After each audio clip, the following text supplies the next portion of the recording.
Dan kalau kita lihat terkait dengan kinerja PT POS Indonesia, ini saya mendapatkan data yang cukup menarik, Pak. PT POS Indonesia adalah perusahaan tertua yang masih hidup di Indonesia. Usianya 277 tahun, tepatnya 26 Agustus tahun 1746. Tidak ada perusahaan yang masih hidup di Indonesia yang lebih tua dari ini, karena VOC sudah bubar, Pak. Ya.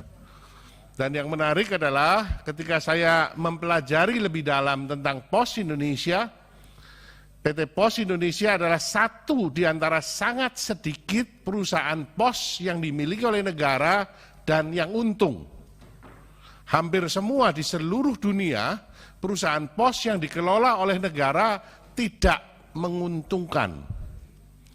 PT POS Indonesia mampu mendeliver keuntungan, tadi Pak Dirut mengatakan sekitar 600 miliar. Ini tentu menjadi satu pertanyaan, dari mana sumber keuntungan tersebut? Profit sanktuarinya ini dari bisnis yang mana? Karena tentu kita sudah tidak kirim surat lagi. Zaman saya kecil kan kirim surat cinta melalui PT POS. Ya. Ternyata tentu sumber keuntungannya adalah dari jasa distribusi uang. Ya. Ini menarik, Pak. Amerika sendiri, US Postal adalah perusahaan yang paling membebani negara. Ya.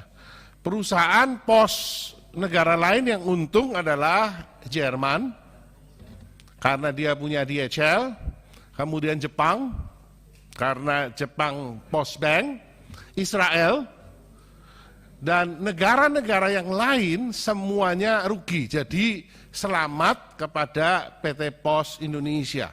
Walaupun tidak ada orang surat-suratan, tapi mampu merubah dirinya dan menjadi bahkan perusahaan logistik yang paling strategis di Indonesia.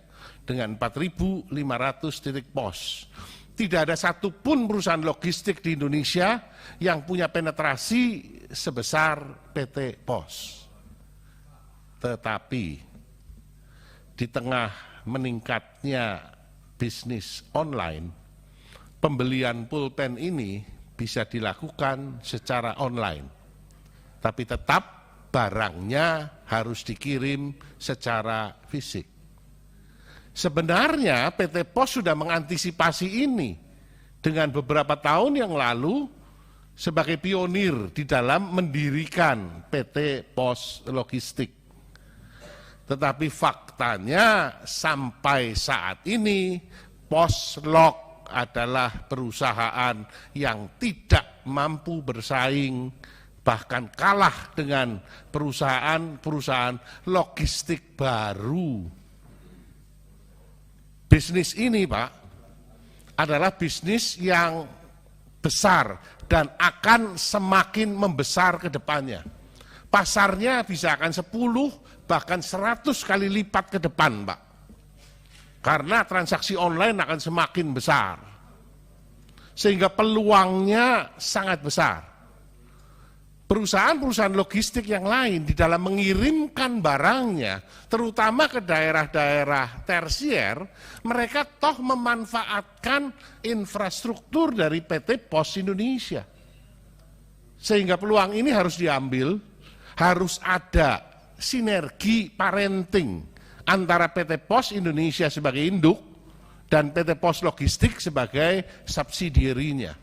Jadi sinergi antara induk dengan subsidiary harus terjadi dan ini Pak Dirut harus digarap secara serius. Karena profit sanktuarinya akan ada di sini. Bukan hanya penugasan mendistribusikan bantuan dari pemerintah. Yang kedua, area improvement yang kedua adalah mengenai Posmart.